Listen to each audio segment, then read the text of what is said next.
na muna. Ano ba itong para na muna? Para saan itong kantang ko? So, paano ito nagre-resonate naman sa'yo? Well, unang-unang po sa lahat, I feel very proud po at thankful, lalo na po sa kay Direk Joven for trusting me and composing this song.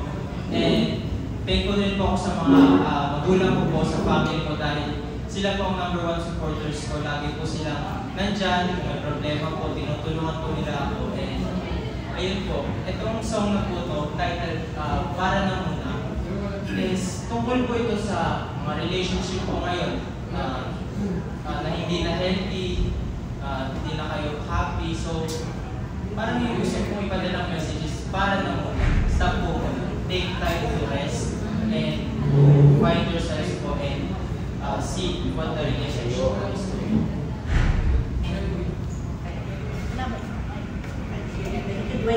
Bigyan sa siyempre sa unang magtatanong, lagi naman siya ako talaga.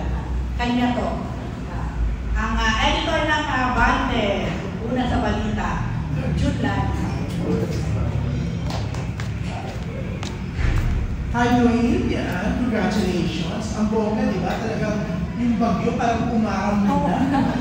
Di ba? Para pagbigyan ng pressure mo. Di ba? Kasi lahat kami natatakot ko din. Matutuloy ba? Pero, yan, congratulations. Pero ano na pipil mo? Siyempre, nakakataas. Diyan si Jonathan Manalo, sila Direk, di ba? Star music pa to ang bongga. Pero ano na pipil mo na at least, mismo ang tita Rose Garcia mo umawag ng pressure mo, di ba? Tita mo ba talaga si Rose? Joke na.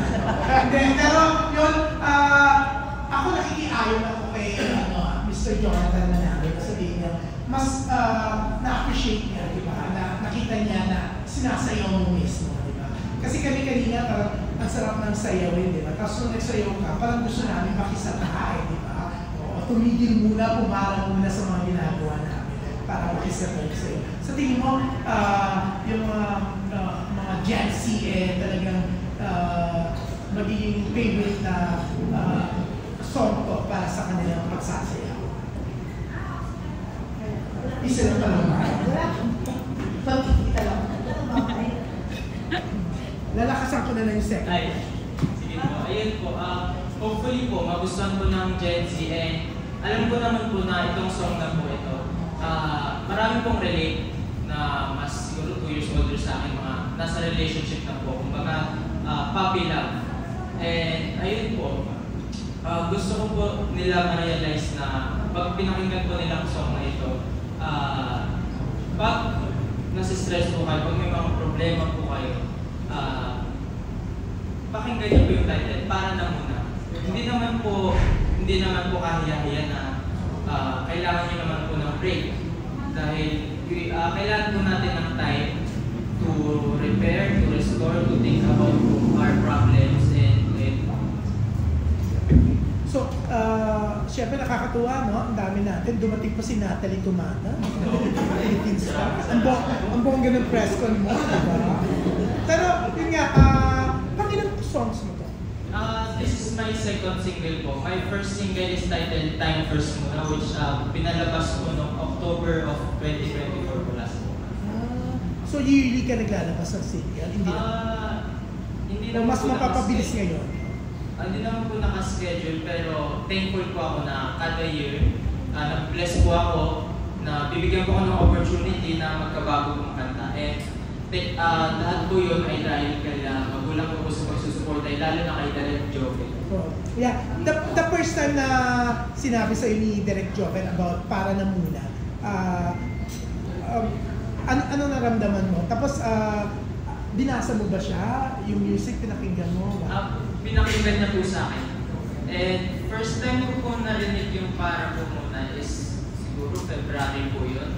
And unang pagkarinig ko po, na ano po talaga, na-hook po talaga ako dahil yung team po ng message, napaka-important niya and napaka-big role po siya sa pag-aayos ng mga problema po sa buhay.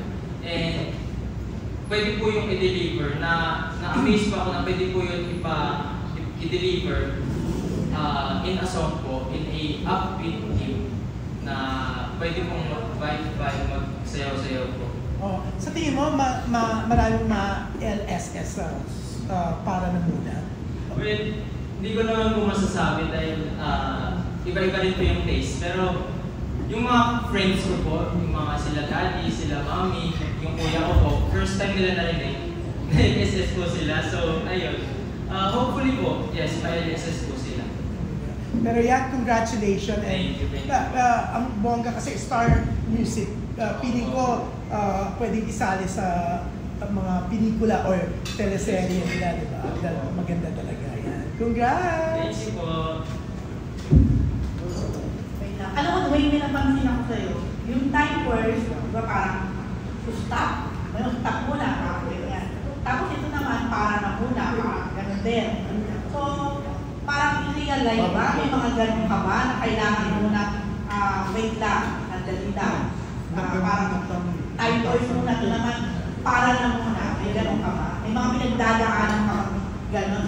Wait lang, wait po, ay ano pa lang 15. Batang-bata. Yes po, lahat naman po tayo may problema kahit anong edad po.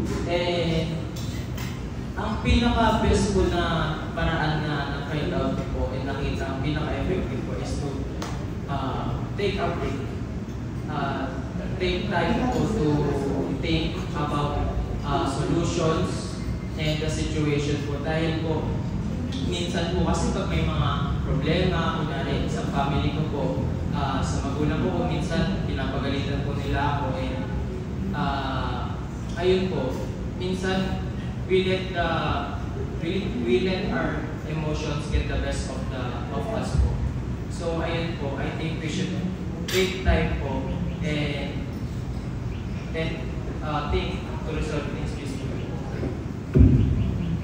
Kasi doon parang hindi din gumagano. Mag-emote. Ayan, thank you, Dwayne. At ako susunod na magtatanong, sabi niya pangalawa siya. Pero dahil siya may biro, pwede naman biro, di ba? Award-winning!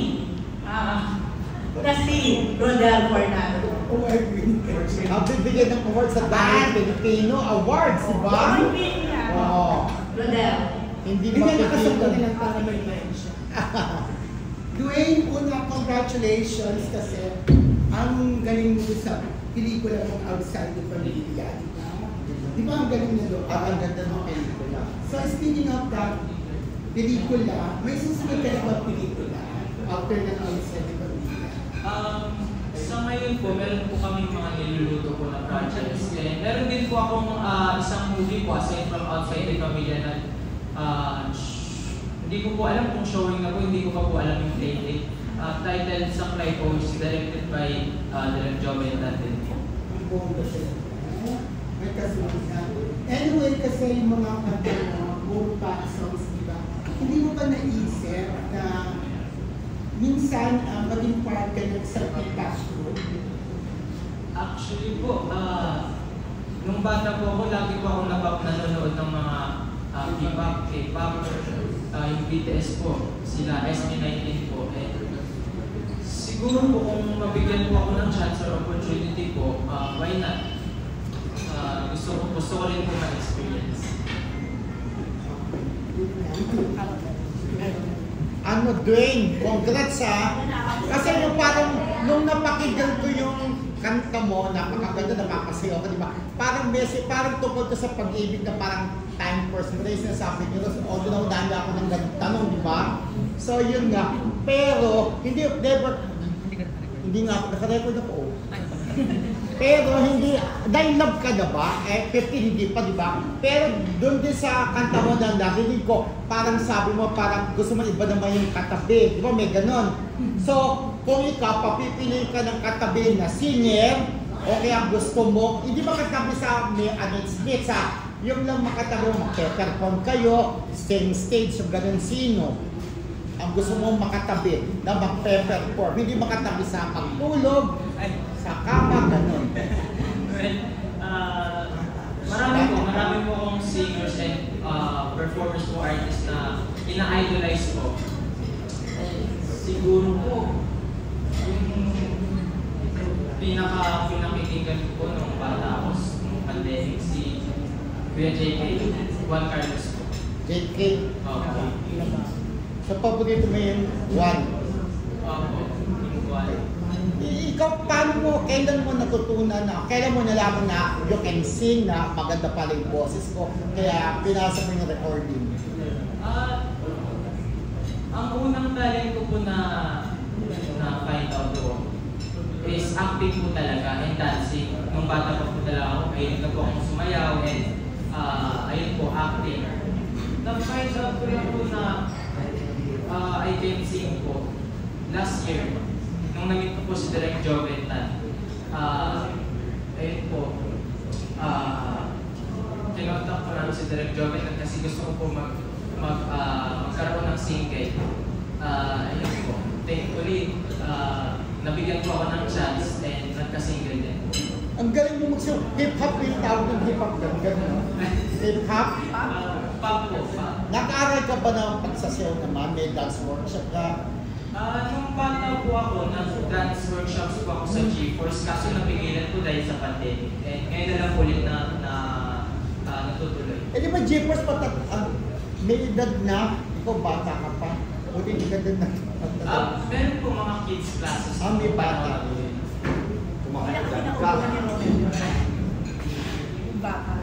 Bata siya eh, bata. Ang gwapo niya, di ba? At ang gawin mo sa actor, napapasayaw din ako kanina, gusto ka sabihin, parang muna eh. Thank you, Ate. Napanood ka na ang sa outside ko lang book. Thank you. Ay, outside ko lang book. Outside ko lang book. Down to our last question na, that's the issue ko magtanong. Then, Dwayne can do a sit-down interview, interview. Okay, for our last question, Last question for na. Random Republica, Kate Adaka. Parang may racket pa sila sa... Hi, Dwayne. Kumusta yung pagbalanse ng pag-aaral saka pag-show? Ay, kumusta yung experience? Ay, sige, ako nalakasan ko na lang. Para hindi ka muna. Paano mo nababalance? Ayun po, pagbalanse po ng pag-aaral and itong passion ko po which is acting and singing. Minsan po may problema pero ngayon po is going smoothly po dahil tinutulungan po ako, sinusuportan po ng mga magulang ko. And yung pag-aaral po, ayun po talaga ang number one focus ko. Dahil siyempre po, pag gusto ko maging piloto and ayun, kailangan ko mag-focus sa aral. Itong singing po, itong acting, kumbaga passion lang po lang, gusto ko po talaga siyang gawin dahil napakasarap po sa feeling na mag-perform, to showcase art po through acting and dahil po sa mga movies po, ang sarap po sa feeling pag tulad po lang sa Outside the Pavilion, nung nanood po kami sa sinihan, yung mga audience members po, talagang kung parang nakaka-relate po talaga, na-impact po sila. Kasi ayun po, napaka-grateful po ako na to be part of that and to showcase po and nakikita ko po na nakikita po nila ang performance ko which is my passion and sobrang thankful po talaga ako. Thank you. And pag naiisip mo na lang yung future, ano yung mga napapangarap mong magawa? O makasama, makatrabaho? Ayun, looking at the future po, gusto ko po talaga makasali po sa isang malaking pelikula na international. Ayun po yung talagang, ano po yung mga sa Oscar. Ayun po talaga yung